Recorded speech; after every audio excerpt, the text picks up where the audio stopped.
Introduction. In April 1912, the Titanic arrived in Southampton in the south of England. Everyone was excited about the new ship. It was the biggest ship in the world, the most beautiful, perhaps the fastest. And it was much safer than older ships because it had 16 compartments with emergency doors. The new ship had radio too. Passengers could send messages from the ship to their friends at home. Captain Smith and his officers and sailors were ready. Then the passengers came, millionaires, young people, families of 6, people from more than 40 different countries. Many of them wanted to begin a new life in America. So the Titanic went to Cherbourg in France, then Queenstown in Ireland, and then left for New York. There were 2,224 people on the ship, but there were lifeboats for only half of them. But that did not matter. The Titanic was unsinkable. Chapter 1. Under the Sea. It was September 1st, 1985. Under a ship in the North Atlantic, a camera moved through the dark water.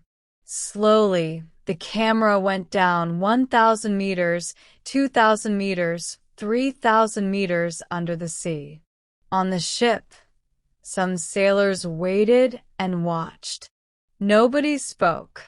Then suddenly they saw something. There it is. Where? There, look. I can see it.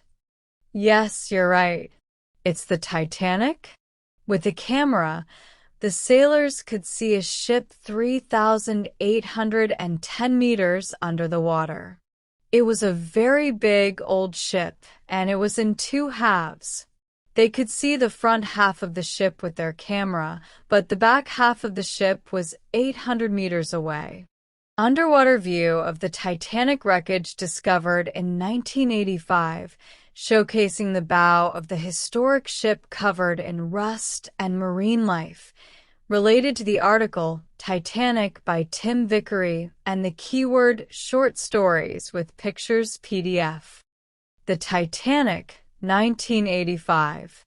The sailors were all very happy. They took lots of photographs. The next year they came back with more cameras. The cameras went down under the sea and looked at the ship more carefully. They went all around the ship and took hundreds of photos. Some of the cameras went into the ship too, through the windows. Later there was a film about the ship. People all over the world watched the film and saw the photographs in newspapers. But who built the Titanic? What happened to it? Why did it break in 2 halves and sink to the bottom of the sea? And what about the people on this ship? What were they like, and what happened to them? This is the story of the Titanic. Construction of the Titanic in Belfast, showcasing the shipbuilding process. Learn more in the article Titanic by Tim Vickery, part of our short stories with pictures PDF collection. Building the Titanic in Belfast. Back to contents. Chapter 2. The biggest ship in the world. More than 15,000 people built the Titanic in Belfast, Northern Ireland. They began building it in 1909 and finished it in 1912. The Titanic was the biggest ship in the world, 46,328 tons, 265 meters long, and 28 meters across. It had 3 big engines, and it could go at 23 knots, 46 kilometers per hour, so it was one of the fastest ships in the world. 2. The Titanic was very safe. It had 16 compartments and 15 emergency doors. When the captain closed the emergency doors, water could not move from one compartment to the next one. The new Titanic is much safer than older ships, a newspaper said. first-class lounge on the Titanic, illustrating the luxurious interior design. Learn more about the ship's grandeur in Titanic by Tim Vickery, featured in our collection of short stories with pictures PDF. A first-class lounge. The Titanic was a very beautiful ship. The rooms for the first-class passengers, like Mr. and Mrs. John Jacob Astor IV, were expensive hotel. John Jacob Astor was one of the richest men in the world. He was 47 years old, but his second wife, Madeline, was only 18. On the ship, Mr. and Mrs. Astor had 2 big bedrooms, a sitting room, and 3 more rooms. Mr. Astor and his young wife could eat in the beautiful restaurant and talk to rich, famous people like Benjamin Guggenheim, an American businessman, Colonel Archibald Gracie, a soldier and writer, and Mr. Isidore Straus, a businessman from New York, with his wife Ida. The captain of the Titanic, Edward Smith, came to eat with them too. There were many more rooms for the first-class passengers. There they could walk, read, smoke, and listen to music. Third-class passengers waiting for the Titanic. The rooms for the second-class passengers were beautiful too. They were better than the first-class rooms on most ships. But most of the passengers had third-class tickets. These people were not rich. They were working people from England, Ireland, and many more countries. Carla Jensen was a 19-year-old girl from Denmark, and Anna Turha was 18 and from Finland. These 2 young women wanted to begin a new life in America.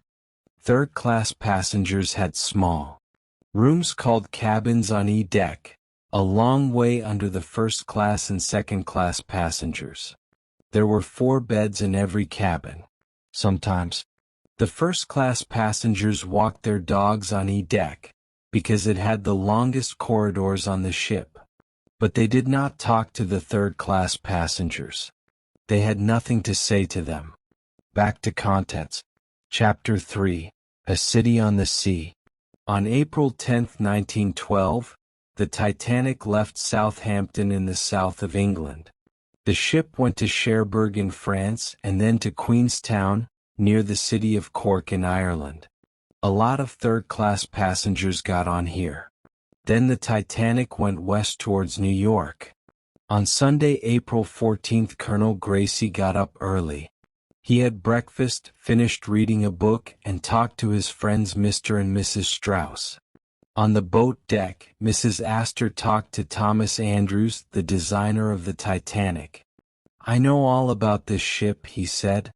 "Do you have any questions, Mrs. Astor?" "Yes," she said. "How many people are there on this ship?" Historical photo of passengers walking on the boat deck of the Titanic with lifeboats and deck chairs in view. The boat deck. Thomas Andrews, chief designer of the Titanic, in a formal portrait from the early 20th century. Thomas Andrews. Thomas Andrews took a book out of his pocket. "Let me see. There are 325 first-class passengers like us, 277 second-class passengers, 706 third-class passengers, 908 officers and sailors, and 8 musicians. My goodness. We're like a small city, aren't we?" Mrs. Astor put her hand on a small boat on the side of the ship. "How many of these lifeboats are there?" 20. 20? Mrs. Astor said. "But, can all those people get into 20 lifeboats?" "No, of course not," Thomas Andrews said quietly. "But don't be afraid, Mrs. Astor. We don't really need the lifeboats because the Titanic can never sink. It is the safest ship in the world." The president of the White Star Line, J. Bruce Ismay, was excited about his new ship. He talked to Captain Smith. "How fast can the Titanic go?" Bruce Ismay asked. "About 23 knots. Captain Smith answered. But we're going about 18 knots now.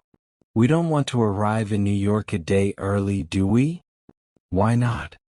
Bruce Ismay laughed. Come on, Captain, let's get there early. The Titanic is going to be famous. Down on E-deck, the third-class passengers talked about America in many languages. Carla Jensen was Danish, but there were 2 English girls and a Swedish girl in her cabin. Carla's brother Sven and her father's brother Niels were on the Titanic too. In Anna Turha's cabin there were 2 young Finnish women and some children. Milvina Dean was the youngest passenger on the Titanic. She was a baby, only 9 weeks old. Sidney Goodwin was 2 years old. He had a big family, mother and father, 2 sisters and 3 brothers were all in the same cabin. Jade Bruce Ismay, key figure in Titanic history, for article Titanic for beginner levels A1, by Tim Vickery, short stories with pictures PDF. J. Bruce Ismay. Many passengers sent radio messages. In 1912 radio was very new. The 2 radio operators, Jack Phillips and Harold Bride, had a lot of work. In 3 days they sent 250 messages, and more messages from New York came in from Southampton and from ships. A lot of the radio messages from ships talked about ice. Be careful, there are a lot of icebergs in the North Atlantic, the messages Jack Phillips said. But Captain Smith was not very worried. He only showed one of these messages to his officers. The Titanic did not go slower because of the ice. It went on across the Atlantic at more than 20 knots. The passengers walked round the ship. They laughed and talked and ate in the restaurants. Everyone was happy and excited. The lights were on and the music played. Mrs. Astor was right. The Titanic was like a small city, far away on a big, cold sea. Jack Phillips, Titanic's chief wireless operator, for article Titanic for beginner levels A1, by Tim Vickery, short stories with pictures PDF. Jack Phillips. Back to contents. Chapter 4, Iceberg. On the night of April 14th, the weather was good and there were lots of stars in the night sky. The sea was quiet, but it was very cold. High up in the ship, 2 sailors, Frederick Fleet and Reginald Lee, looked out at the black sea and sky. The 2 men were very cold. At 11:40 p.m. Fleet saw something in front of the ship. It was very big and white and it was not far away. Iceberg. Iceberg, he said on the telephone. There's an iceberg in front of the ship. An iceberg, significant in Titanic's history, for article Titanic for beginner levels A1, by Tim Vickery, short stories with pictures PDF. An iceberg. Thank you, First Officer Murdoch answered. Turn left, quickly, he told Robert Hitchens, the sailor next to him. But big ships turn much more slowly than smaller ones. And the Titanic was the biggest ship in the world. Drawing of the Titanic hitting the iceberg by a passenger, for article Titanic for beginner levels A1, by Tim Vickery, short stories with pictures PDF. The Titanic hits the iceberg. A passenger's drawing. 4:37 long seconds, nothing happened. The Titanic went towards the iceberg, 1,000,000 tons of ice, at 40 kilometers per hour. Then very slowly the ship began to turn left. Fleet and Lee watched, their mouths open. The iceberg came nearer and nearer. They heard the noise when it hit the right side of the ship. They could see ice down on the deck. Then the iceberg went behind the ship, away into the black night. First Officer Murdoch's face was white. Stop the engines quickly, he said. The engine stopped and the Titanic moved slower and slower. Then it stopped. Many passengers were asleep and did not hear anything. But Colonel Gracie did. He looked at his watch. It was 11:45 p.m. He opened his cabin door and looked out. It was very quiet. Why can't I hear the engines? He thought. He put on a warm coat and went out onto the deck. Some passengers saw the ice on the deck and laughed. Let's put it in our drinks, they said. They played with the ice for a few minutes and then went in out of the cold. But down in the third-class cabins at the front of the ship, the iceberg made much more noise when it hit the ship. Water came into Daniel Buckley's cabin. He got up and opened his door. There were a lot of people in the corridor. What's happening? They asked. What's wrong? The four girls in Carla Jensen's cabin woke up, but then they went back to sleep. Carla was in bed in her nightdress when Niels Jensen opened the door at 12:30 a.m. Come on, Carla, get up, he said. Something's happening. We must go up on deck. So Carla put a coat over her nightdress and went upstairs with Niels. She never saw the girls in her cabin again. A man opened Anna Turha's cabin door too. Put on your life jackets, girls, quickly, he said. We're all going into the sea. Back to contents. Chapter 5. CQD Emergency. Captain Smith heard the noise too. He got out of bed quickly. What's wrong? He asked First Officer Murdoch. What was that noise? An iceberg, sir, Murdoch answered. I'm very sorry, but we hit an iceberg. I'm stopping the engines. Slowly the Titanic stopped. The big, beautiful ship waited on the quiet Black Sea, under 1,000 stars. Close the emergency doors quickly, said Captain Smith. They are closed, sir. That's good. Well done. When the 15 emergency doors were closed, water could not move along the ship, from one compartment into the next one. But how many holes were there in the ship? Was there just one hole in one compartment? Captain Smith wanted to know the answer, quickly. Inside the Titanic, cross-section illustration showing interior compartments, for article Titanic, for beginner levels A1, by Tim Vickery, short stories with pictures PDF. Inside the Titanic. Captain Smith, First Officer Murdoch, and Thomas Andrews, the designer of the Titanic, went down into the ship. They found a lot of holes.